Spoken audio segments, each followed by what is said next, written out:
Good evening money persons, welcome to 88th daily money show. ఈరోజు మన daily money షోలో electric two wheeler stocks గురించి మాట్లాడుకుందాం. And అలాగే ఎలక్ట్రిక్ బస్సులు తయారు చేసే ఎలక్ట్రా గ్రీన్ వాళ్ళు Q4 నెంబర్స్ రిలీజ్ చేసింది. ఈ నెంబర్స్ రిలేటెడ్గా మార్కెట్లో చిన్న కన్ఫ్యూజన్ ఉన్నది. వాళ్ళు రిలీజ్ చేసిన రిజల్ట్స్ని కొంచెం డీటెయిల్గా డిస్కస్ చేద్దాం. అండ్ అలాగే మార్కెట్లోని మిగిలిన ఇంపార్టెంట్ అప్డేట్స్ని క్విక్గా డిస్కస్ చేద్దాం. Let's start today's daily money show. మన ముందుగా నేను నైట్ యూఎస్ ఫెడ్ మీటింగ్ ఒక అవుట్కమ్ ఏదైతే ఉన్నదో ఈ అవుట్కమ్లో కీ పాయింట్స్ వీడియోని స్టార్ట్ చేద్దాం. యూఎస్ ఫెడ్ చైర్మన్ అయిన జెరోమ్ పౌల్ గారు తన స్టేట్మెంట్ రిలీజ్ చేస్తూ ఇంట్రెస్ట్ రేట్ని అన్చేంజ్గా అంటే 0 to 0.25% గా మెయింటైన్ చేస్తున్నారు చెప్తున్నారు. బట్ కానీ బై 2023 ఎండ్ కల్లా ఫెడ్ ఫోర్కాస్ట్ ప్రకారం అట్లీస్ట్ 2 ఇంట్రెస్ట్ రేట్ హైక్స్ ఉండొచ్చని ఆయన యాంటిసిపేట్ చేస్తున్నారు.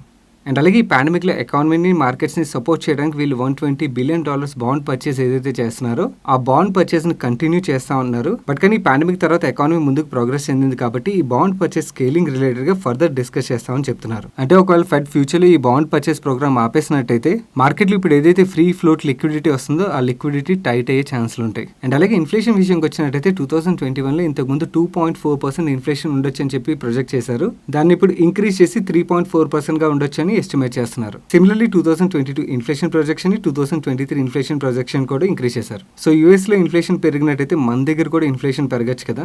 ఎవరైతే లాంగ్ టర్మ్ బాండ్స్ ని పర్చేస్ చేసి ఉంటారో చాలా జాగ్రత్తగా ఉండాలి. ఎందుకంటే ఇన్ఫ్లేషన్ పెరిగినట్టయితే ఇంట్రెస్ట్ రేట్లు కూడా పెరుగుతాయి కాబట్టి బాండ్స్ రివర్స్ సినారియోలో వర్క్ అవుతాయి కాబట్టి long term bonds and long term debt funds negative return అవ్వచ్చు. You have to be very careful. And అలాగే కన్సూమర్ ప్రైస్ ప్రెషర్ విషయంకి వచ్చినట్టయితే 2009 తర్వాత బిగ్గెస్ట్ మంత్లీ ఇంక్రీజ్ అని చూసామని చెప్తున్నారు. అండ్ అలాగే యూఎస్ జీడీపీ ఫోర్కాస్ట్ కూడా ఇంక్రీజ్ చేశారు 6.5% నుంచి 7%కి. యూఎస్ ఫెడ్ ఒక అగ్రెసివ్ స్టేట్మెంట్స్ బాండ్ డీల్స్ పెరిగాయి. అండ్ అలాగే డాలర్ పెరిగింది. అండ్ యూఎస్ స్టాక్ మార్కెట్స్ లో మనకి నైట్ ప్రెషర్ అనేది కనబడింది.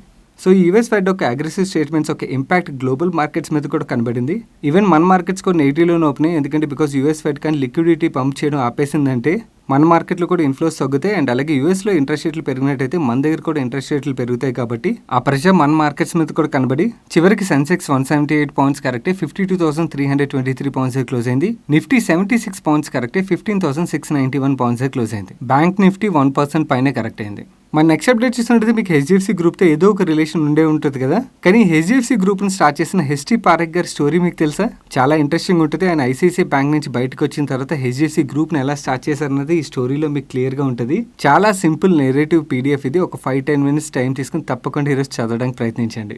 ఈ కంప్లీట్ పీడిఎఫ్ మన టెలిగ్రామ్ ఛానల్లో మార్నింగ్ 8:13కి వెళ్ళినట్టయితే దొరుకుతుంది. మీరు ఒకవేళ మన టెలిగ్రామ్ ఛానల్లో లేనట్టయితే టెలిగ్రామ్ యాప్ ఓపెన్ చేసి మనీ పర్సన్ సెర్చ్ చేసినట్టయితే మీకు 2,06,000 పైన సబ్స్క్రైబర్స్ ఒక ఛానల్ కనబడుతుంది. అది మన official money purse Telegram channel. మీరు ఆ ఛానల్లో జాయిన్ అయినట్టయితే ఇలాంటి ఇంట్రెస్టింగ్ రిపోర్ట్స్తో పాటు మార్కెట్ అప్డేట్స్ కూడా క్విక్గా ఫాలో అవడానికి మీకు హెల్ప్ఫుల్ అవుతుంది. మన నెక్స్ట్ అప్డేట్ చూసినట్టయితే నేను మన డైలీ మనుషులు తొందరలోనే ఇంకో కొత్త ఐపీఓ రాబోతుందని చెప్పాను కదా. ఈ ఇండియా పెస్టిసైడ్స్ లిమిటెడ్ ఐపీఓ ఒక ఎనలిస్ట్ కాల్ ఏదైతే ఉంటుందో ఈ కాల్ని వీళ్ళు రేపు ఈవినింగ్ 4:30 కండక్ట్ చేస్తున్నారు. ఈ ఎనలిస్ట్ కాల్ అటెండ్ అవడానికి జూమ్ లింక్ ఏదైతే ఉంటుందో ఆ జూమ్ లింక్ ఆల్రెడీ మన టెలిగ్రామ్ ఛానల్లో షేర్ చేశాను. మీకు ఒకవేళ ఇంట్రెస్ట్ ఉన్నట్టయితే రేపు ఈవినింగ్ తప్పకుండా ఈ కాల్ని అటెండ్ అవ్వండి. కాల్ అటెండ్ అయ్యే ముందు రిజిస్టర్ చేసుకోవాలి. సో ముందుగానే రిజిస్టర్ చేసుకోవడానికి ప్రయత్నించండి. ఈ లింక్ మీకు మన టెలిగ్రామ్ ఛానల్ అరౌండ్ 145కి వెళ్ళినట్టయితే దొరుకుతుంది. మన నెక్స్ట్ అప్డేట్ చూసినట్టయితే నేను మీకు అమర్ రాజా ఒక ప్రెజెంటేషన్ ఎక్స్ప్లెయిన్ చేసేటప్పుడు అమర్ రాజా ఇండస్ట్రీస్ మన కంట్రీలో ఎలక్ట్రిక్ టూ వీలర్స్ యొక్క సేల్స్ ఎలా ఉండబోతున్నాయని ఒక ఫోర్కాస్ట్ షేర్ చేసింది కదా.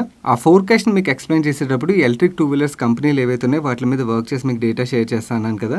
ఆ వర్క్ నేను వీడియో అప్లోడ్ చేసిన తర్వాత స్టార్ట్ చేశాను. మన ఇండియాలో ఎలక్ట్రిక్ టూ వీలర్స్ మ్యానుఫ్యాక్చర్ చేసి సేల్ చేసే కంపెనీలు ఏవైతే ఉన్నాయో ఆ కంపెనీలకు పేర్లు మీతో ఇప్పుడు షేర్ చేయబోతున్నాను. ఈ పేర్లు చూపించే ముందు మీకు ఒక ఇంపార్టెంట్ పాయింట్ చెప్పాలి. రేపు ఉదయాన్నే కంగారు పడి ఈ స్టాకులను కొనేకండి. ఇంకా ఈ డేటా మీద మనం చాలా వర్క్ చేయాలి. ఈ కంపెనీలు ఎలా సేల్స్ చేయబోతున్నాయి, వాళ్ళ ప్రొడక్ట్స్కి ఎలాంటి యాక్సెప్టెన్స్ ఉంది, వీళ్ళ బ్యాలెన్స్ షీట్ స్ట్రెంత్ ఎలా ఉన్నది, ఇవన్నీ కూడా చెక్ చేయాల్సి ఉన్నది. సో అవన్నీ వర్క్ చేసిన తర్వాత బయింగ్ డెసిషన్ తీసుకుందాం. ఫస్ట్ మనం స్టాక్ మార్కెట్లో లిస్ట్ అయ్యి ఉండి ఏ కంపెనీలు ఎలక్ట్రిక్ టూ వీలర్స్ మ్యానుఫ్యాక్చర్ చేసి సేల్ చేస్తున్నాయో ఆ కంపెనీల గురించి మనం మాట్లాడుకుందాం. అండ్ నేను ఇక్కడ అన్లిస్టెడ్ స్పేస్ లో ఎలక్ట్రిక్ టూ వీలర్స్ మ్యానుఫ్యాక్చర్ చేసే కంపెనీలు ఏవైతే ఉన్నాయో వాటిని కంప్లీట్ గా ఇగ్నోర్ చేస్తున్నాను. ఎందుకంటే బికాస్ ఈ అన్లిస్టెడ్ స్పేస్ లో మనం ఇన్వెస్ట్ చేయలేం కదా. వాటి గురించి మనం మాట్లాడుకుని రీసెర్చ్ చేసి ఏం లాభం. సో అందు గురించి అని చెప్పి అన్లిస్టెడ్ స్పేస్ లో ఉన్న కంపెనీలు ఇగ్నోర్ చేసి ఓన్లీ లిస్టెడ్ స్పేస్ లోని ఎలక్ట్రిక్ టూ వీలర్స్ మ్యానుఫ్యాక్చర్ చేసే కంపెనీలు ఏవైతే ఉన్నాయో వాటి గురించి మాత్రమే మాట్లాడబోతున్నాను. ఈ లిస్ట్ లో మనం ముందుగా మాట్లాడుకోబోతున్న కంపెనీ మన ఇండియాలో లార్జెస్ట్ టూ వీలర్ సేల్స్ చేసే కంపెనీ అయిన హీరో మోటార్ కాప్ ఒక సబ్సిడీ కంపెనీ అయిన హీరో ఎలక్ట్రిక్. అండ్ ఈ హీరో ఎలక్ట్రిక్ విషయంకి వచ్చినట్టయితే వీళ్ళు ఆల్రెడీ కొన్ని మోడల్స్ ని లాంచ్ చేశారు. బట్ కానీ వీళ్ళు రెగ్యులర్ టూ వీలర్స్ ఏవైతే ఉంటాయో వాటిని పుష్ చేస్తున్నట్టుగా ఎలక్ట్రిక్ టూ వీలర్స్ ని అంతగా పుష్ చేయట్లేదు వీళ్ళు యాజ్ ఆఫ్ నౌ.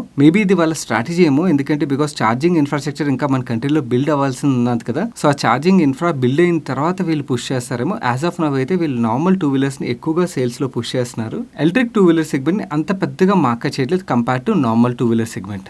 ఈ లిస్ట్ లో మనం నెక్స్ట్ మాట్లాడుకోబోయే కంపెనీ బజాజ్ ఆటో. అండ్ ఈ బజాజ్ ఆటో విషయంకి వచ్చినట్టయితే ఈ ఎలక్ట్రిక్ టూ వీలర్ సెగ్మెంట్ లో నాకు తెలిసినంత వరకు వీళ్ళు ఇప్పటివరకు ఒకే మోడల్ లాంచ్ చేసినట్టున్నారు. మేబీ నాకు తెలియకుండా ఇంకేమైనా మోడల్ లాంచ్ చేసి ఉంటారేమో, కానీ నాకు తెలిసినంత వరకు వీళ్ళ ఓల్డ్ చాతక్ బ్రాండ్ ఏదైతే ఉన్నదో అదే బ్రాండ్ నేమ్ తోని ఒక ఎలక్ట్రిక్ టూ వీలర్ అయితే లాంచ్ చేశారు. కాకపోతే వీళ్ళు చాతక్ ఎలక్ట్రిక్ టూ వీలర్ లాంచ్ చేసిన తర్వాత కోవిడ్ ఇంపాక్ట్ బాగా ఉండడంతో ప్రమోషన్స్ ఏమి పెద్దగా చేయలేనట్టున్నారు. మేబీ ఈ కోవిడ్ తగ్గిన తర్వాత వీళ్ళు చాతక్ బ్రాండ్ ని అగ్రెసివ్ గా ప్రమోట్ చేస్తారేమో చూడాల్సి ఉన్నది. అండ్ అలాగే న్యూ ప్రొడక్ట్స్ ఏమైనా తీసుకొస్తారేమో కూడా చూడాల్సి ఉన్నది. మన నెక్స్ట్ టీవీఎస్ మోటార్స్ గురించి మాట్లాడుకుందాం. అగైన్ టీవీఎస్ మోటార్స్ విషయంకి వచ్చేసరికి వీళ్ళు ఎలక్ట్రిక్ టూ వీలర్ సెగ్మెంట్ లో ఒకే బ్రాండ్ ని లాంచ్ చేసినట్టున్నారు, ఐక్యూబ్ ఎలక్ట్రిక్ అని చెప్పి. కాకపోతే మేనేజ్మెంట్ అయితే ఎలక్ట్రిక్ టూ వీలర్ సెగ్మెంట్ మీద అగ్రెసివ్ గా మాట్లాడుతుంది. We need to track their future actions, ఎందుకంటే ఏమైనా కొత్త బ్రాండ్స్ తీసుకొచ్చి ఈ ఎలక్ట్రిక్ టూ వీలర్ సెగ్మెంట్ ని పుష్ చేయడానికి ప్రయత్నిస్తారేమో చూడాల్సి ఉన్నది. యాజ్ ఆఫ్ నౌ అయితే వీళ్ళు కూడా ఒకే మోడల్ ని లాంచ్ చేశారు. మన నెక్స్ట్ మాట్లాడుకోబోయే కంపెనీ పేరు రతన్ ఇండియా. రతన్ ఇండియా విషయంకి వచ్చినట్టయితే ఇది ఇన్ఫ్రాస్ట్రక్చర్ అండ్ పవర్ సెగ్మెంట్ లో ఉండే కంపెనీ. కాకపోతే వీళ్ళు పవర్ బిజినెస్ ని అమ్మేసి దాని తర్వాత ఏదైతే క్యాష్ వచ్చిందో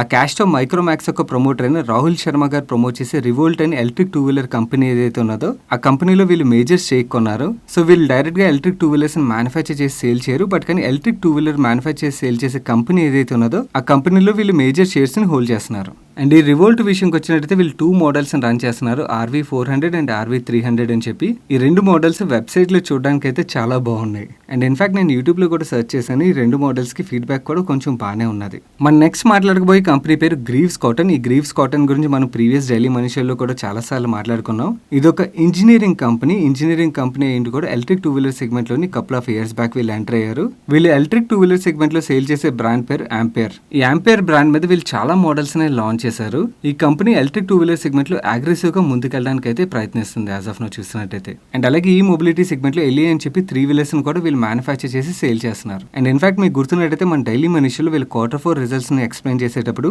వీళ్ళ కరెంట్ కెపాసిటీస్ ని కూడా మేనేజ్మెంట్ ఎక్స్పాండ్ చేయడానికి ప్లాన్ చేస్తుందని మనం మాట్లాడుకున్నాం కదా. సో దీన్ని బట్టి వీళ్ళు ఈ మొబిలిటీ సెగ్మెంట్ లో అగ్రెసివ్ గా ముందుకెళ్తున్నారని చెప్పి మనకు అర్థం అవుతుంది. మన నెక్స్ట్ మాట్లాడబోయే 2 కంపెనీలు చాలా చాలా చిన్న కంపెనీలు. సో చాలా జాగ్రత్తగా ఉండాలి ఈ కంపెనీలో ఇన్వెస్ట్ చేసే ముందు. సో చాలా ఫుల్ ఫ్లెజ్ రీసెర్చ్ చేసిన తర్వాత ఇలాంటి కంపెనీల్లో ఇన్వెస్ట్మెంట్ డెసిషన్ తీసుకోండి. నెక్స్ట్ కంపెనీ పేరు నైబ్ లిమిటెడ్. ఈ నైబ్ లిమిటెడ్ విషయంకి వచ్చేసరికి వీళ్ళు ఎలక్ట్రిక్ వెహికల్ సెగ్మెంట్ లో electric cycles, electric scooters, electric rickshaws and ఈ రిక్షాస్ ని మ్యానుఫ్యాక్చర్ చేసి వీళ్ళు సేల్ చేయబోతున్నారు. కాకపోతే అగైన్ రీటేట్ చేసిన చాలా చాలా చిన్న company. We have to be very very careful. మన నెక్స్ట్ మాట్లాడుకోబోయే కంపెనీ పేరు వార్డ్ విజార్డ్.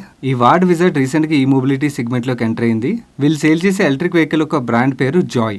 ఈ జాయ్ బ్రాండ్ లో వీళ్ళు చాలా మోడల్స్ లాంచ్ చేశారు. అండ్ ఇన్ఫాక్ట్ వీళ్ళు చెన్నై సూపర్ కింగ్స్ కి అఫీషియల్ స్పాన్సర్ గా కూడా ఉన్నారు. యాజ్ ఆఫ్ నో వెబ్సైట్ లోని ఫొటోస్ లో చూడడానికి అయితే వీళ్ళు లాంచ్ చేసిన మోడల్స్ అయితే బాగున్నాయి. వీ డోంట్ నో బయట ఆన్ రోడ్ ఈ మోడల్స్ ఎలా ఉంటాయో చూడాల్సి ఉన్నది. బట్ డిజిటల్లీ చూసినట్టయితే వీళ్ళ మోడల్స్ అయితే చూడడానికి చాలా బాగున్నాయి. అండ్ ఈ వార్డ్ విజార్డ్ ఈ స్కూటర్స్ మీద కన్నా ఈ బైక్స్ మీద ఎక్కువగా ఫోకస్ చేస్తుంది. సో గైస్ ఇవి ఎలక్ట్రిక్ టూ వీలర్ సెగ్మెంట్ లో మన కంట్రీలో లిస్ట్ చేయన్న కంపెనీలో ఒక పేర్లు.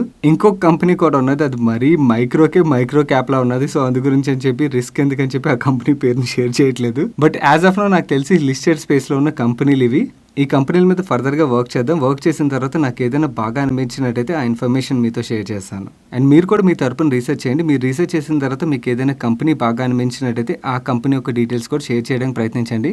మీరు షేర్ చేసిన డీటెయిల్స్ మన మరికొంతమంది మనీ పర్సన్స్కి హెల్ప్ఫుల్ అవుతుందంటే వాళ్ళతో కూడా షేర్ చేస్తాను. సో మనం ఈ ఎలక్ట్రిక్ టూ వీలర్ సెగ్మెంట్లో ఆపర్చునిటీని చూసాం కదా. So let start working on this company seriously. మన నెక్స్ట్ అప్డేట్ చూసినట్లయితే ఎలక్ట్రిక్ బస్సులు తయారు చేసి ఒలెక్ట్రా గ్రీన్ టెక్ వాళ్ళు Q4 నెంబర్స్ రిలీజ్ చేసింది. ఏంటి ఈరోజు ఈ వీడియో ఎలక్ట్రిక్ వెహికల్ సెగ్మెంట్ మీద ఫోకస్ చేసినట్టున్నది. అండ్ వీళ్ళ రిజల్ట్స్ ఎలా ఉన్నాయి మనం ఇప్పుడు మాట్లాడుకుందాం. వీళ్ళ operating revenues last year Q4 తో కంపేర్ చేసి 109% పెరిగాయి. ఆపరేటింగ్ ఎబిటా విషయంకి వచ్చినట్టయితే లాస్ట్ ఇయర్ Q4 లో వీళ్ళు లాస్ డిక్లేర్ చేశారు. వెరస్ ఈ Q4 లోని positive 17.49 crores operating EBITDA generate చేశారు. అండ్ వీళ్ళ ఆపరేటింగ్ మార్జిన్స్ విషయంకి వచ్చినట్టయితే నెగిటివ్ ఆపరేటింగ్ ఎబిటా నుంచి పాజిటివ్ ఆపరేటింగ్ ఎబిటా మూవ్ అయినప్పుడు ఆపరేటింగ్ మార్జిన్స్ కూడా పెరుగుతాయి కాబట్టి ఆబ్వియస్లీ పెరిగాయి. బట్ కానీ వీళ్ళ ప్రాఫిట్ ఆఫ్టర్ ట్యాక్స్ నెంబర్లో 44.45% డ్రాప్ కనబడుతుంది. జనరల్లీ మార్కెట్లో ఎక్కువ మంది ఆపరేటింగ్ రెవెన్యూ మీద అండ్ ప్యాట్ మీద ఫోకస్ చేస్తారు. ఇలా చేసినట్టయితే ఆపరేటింగ్ రెవెన్యూలో గ్రోత్ కనబడుతుంది, బట్ ప్యాట్ లో డ్రాప్ కనబడుతుంది కదా. సో దీంతో వీళ్ళు ప్రాఫిట్ లో డ్రాప్ ఉన్నదని చెప్పి అజంప్షన్ లోకి వెళ్ళిపోతారు. బట్ కానీ మనం కొంచెం డీపర్ గా చూసినట్టయితే మీకు ఇక్కడ కనబడుతుంది, ఇది వీళ్ళ లాస్ట్ ఇయర్ Q4 నెంబర్స్ కదా. ఇందులో మీరు సరిగ్గా అబ్జర్వ్ చేస్తే లాస్ట్ ఇయర్ Q4 లో వీళ్ళు జనరేట్ చేసిన టోటల్ రెవెన్యూ 76 crores అయితే వీళ్ళ టోటల్ ఎక్స్పెన్స్ 78.1 crores. సో వీళ్ళ రెవెన్యూ కన్నా ఎక్స్పెన్స్లు ఎక్కువ ఉన్నాయి కాబట్టి ఆబ్వియస్లీ లాస్ జనరేట్ చేస్తుంటారు కదా. మరి లాస్ట్ ఇయర్ Q4 లో లాస్ జనరేట్ చేసినప్పుడు ఈ Q4 లో ప్రాఫిట్ జనరేట్ చేసినప్పుడు లాస్ట్ ఇయర్ Q4 తో కంపేర్ చేస్తే వీళ్ళ ప్యాట్ లో డ్రాప్ ఎందుకు కనబడుతుందంటే దానికి ఆన్సర్ మనకి ఎక్సెప్షనల్ ఐటమ్స్ లో కనబడుతుంది. మీరు ఇక్కడ అబ్జర్వ్ చేయండి, వీళ్ళు ఎక్సెప్షనల్ ఐటమ్స్ లో 19.4 crores last year exceptional item రూపంలో వీళ్ళకి ఇన్ఫ్లో వచ్చిందన్నమాట.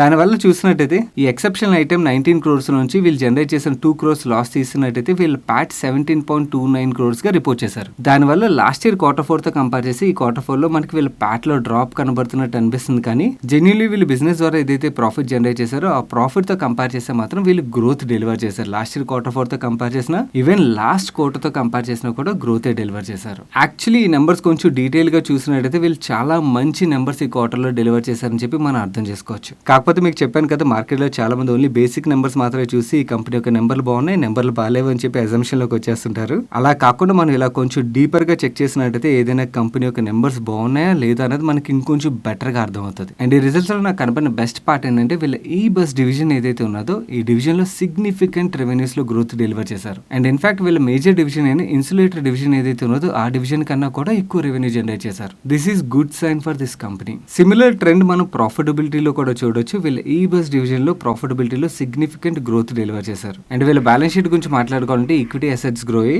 లాంగ్ టర్మ్ బారోయింగ్స్ పెరిగాయి, బట్ షార్ట్ టర్మ్ బారోయింగ్స్ లో సిగ్నిఫికెంట్ రిడక్షన్ అనేది మనకు కనబడుతుంది. నేను యాక్చువల్లీ వీళ్ళు స్టేట్ గవర్నమెంట్ కి బస్సులు సప్లై చేస్తున్నారు కదా, వీళ్ళు ట్రేడ్ రిసీవబుల్స్ బాగా పెరిగిపోయి ఉంటాయని చెప్పి అనుకున్నాను, బట్ కానీ అదేం కనబడట్లేదు. That means it is good. మన నెక్స్ట్ అప్డేట్ చూసినట్టు ఏపీఐ హోల్డింగ్స్. ఏపీఐ హోల్డింగ్స్ అంటే చాలా మందికి తెలియకపోవచ్చు. ఫార్మీజ్ అని అడ్వర్టైజ్ చూసే ఉంటారు కదా. ఈ ఫార్మీజ్ యొక్క పేరెంట్ కంపెనీ ఏపీఐ హోల్డింగ్స్. ఈ ఏపీఐ హోల్డింగ్స్ మన ఇండియాలోనే one of the largest diagnostic chains run చేసే థైరోకేర్ ని 7,000 crores కి కొనడానికి టాక్స్ నడుస్తున్నట్టుగా ఒక అప్డేట్ వచ్చింది. ఈ అప్డేట్ లో మనం ఫర్దర్ గా వెళ్ళినట్టయితే థైరోకేర్ యొక్క ప్రమోటర్ అయిన డాక్టర్ ఏ వేలుమణి గారికి సక్సెషన్ లేకపోవడం వల్ల ఆయన ఈ బిజినెస్ ని సేల్ చేద్దామని చూస్తున్నారు. అండ్ ఈ ఫార్మీజ్ యొక్క ప్రమోటర్ అయిన ఏపీఐ హోల్డింగ్స్ ఈ కంపెనీని కొనడానికి చూస్తుంది. అండ్ థైరోకేర్ యొక్క ప్రమోటర్స్ వాళ్ళ దగ్గర ఉన్న 66.14% స్టేక్ ఏదైతే ఉన్నదో దీన్ని ఓపెన్ ఆఫర్ ద్వారా సేల్ చేయొచ్చు అని చెప్తున్నారు. అండ్ ఈ ఫార్మీజ్ యొక్క ప్రమోటర్ అయిన API holdings already IPO plan చేసింది. ఆ ఐపీఓ మార్కెట్ లో లిస్ట్ అయినట్టయితే ఏపీఐ హోల్డింగ్స్ కి 2 లిస్టెడ్ కంపెనీస్ ఉండబోతున్నట్టుగా మనీ కంట్రోల్ చెప్తుంది. అండ్ ఈ అగ్రిమెంట్ లో భాగంగా థైరోకేర్ యొక్క ప్రమోటర్ అయిన డాక్టర్ వేలుమణి గారు ఏపీఐ హోల్డింగ్స్ లో ఇన్వెస్ట్ చేయొచ్చు అని చెప్తున్నారు. ఈ అప్డేట్ మీద ఏపీఐ హోల్డింగ్స్ కానీ థైరోకేర్ కానీ అఫీషియల్లీ ఏం కామెంట్ చేయలేదని మనీ కంట్రోల్ రిపోర్ట్ చేస్తుంది.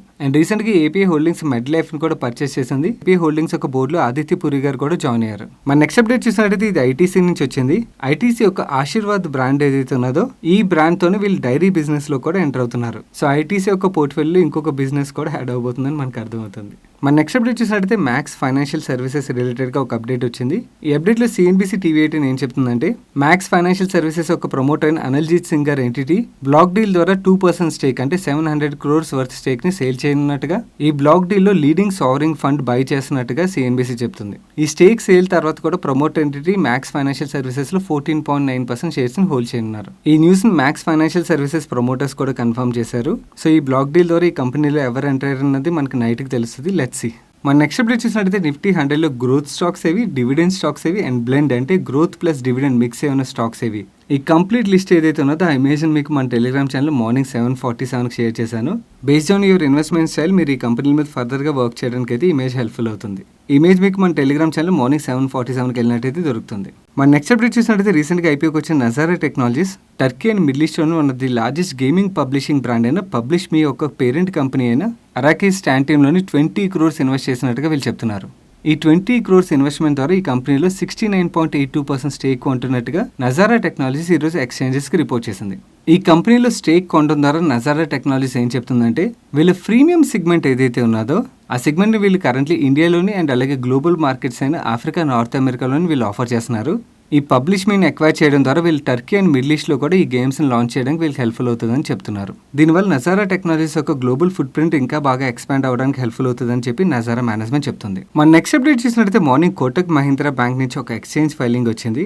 ఈ ఎక్స్చేంజ్ ఫైలింగ్లో వీళ్ళు ఏం చెప్తున్నారంటే కోటక్ మహీంద్రా బ్యాంక్ ఒక సబ్సిడరీ కంపెనీ అయిన కోటక్ లైఫ్ ఇన్సూరెన్స్ ఏదైతే ఉన్నదో ఈ Kotak life insurance second Covid wave ఏదైతే ఇప్పుడు రన్ అయిందో మన కంట్రీలో, ఈ సెకండ్ కోవిడ్ వేవ్ వల్ల మోర్టాలిటీస్ పెరగడంతో, అంటే ఎక్కువ మంది చనిపోవడంతో ఇన్సూరెన్స్ పాలసీ ఏం చేయాలి, చనిపోయినప్పుడు క్లెయిమ్స్ వస్తే క్లెయిమ్స్ పే చేయాల్సి ఉంటుంది కదా. సో అలా వీళ్ళకి క్లెయిమ్స్ ఎక్కువగా వచ్చినట్టు చెప్తున్నారు. దాంతో కోటక్ లైఫ్ ఇన్సూరెన్స్ జూన్ 2021లోని 225 crores నుంచి 275 crores వరకు లాస్ ని ఇన్కర్ చేయొచ్చు ఈ కంప్లీట్ ప్రొవిజనింగ్ చేయాలంటే అని చెప్పి Kotak Mahindra bank morning exchange filings ద్వారా షేర్ చేసింది. నా కరోనా సెకండ్ వేవ్ వల్ల ఈ కోటక్ లైఫ్ ఇన్సూరెన్స్ కి ఇంతలా క్లెయిమ్స్ పెరిగి వీళ్ళు లాసెస్ చూడాల్సి వచ్చినట్టయితే, కోటక్ లైఫ్ మాత్రం ఎక్సెప్షనల్ కాదు కదా, మిగిలిన లైఫ్ ఇన్సూరెన్స్ కంపెనీలు కూడా ఇంతలాగే క్లెయిమ్స్ వచ్చి ఉంటాయి కాబట్టి వాళ్ళు కూడా లాసెస్ చూడొచ్చు జూన్ మంత్లో అని చెప్పి మనం ఎక్స్పెక్ట్ చేయొచ్చు. లెట్స్ సీ ఈ క్వార్టర్ రిజల్ట్స్ వచ్చినప్పుడు మనకు ఆ క్లారిటీ అనేది దొరుకుతుంది.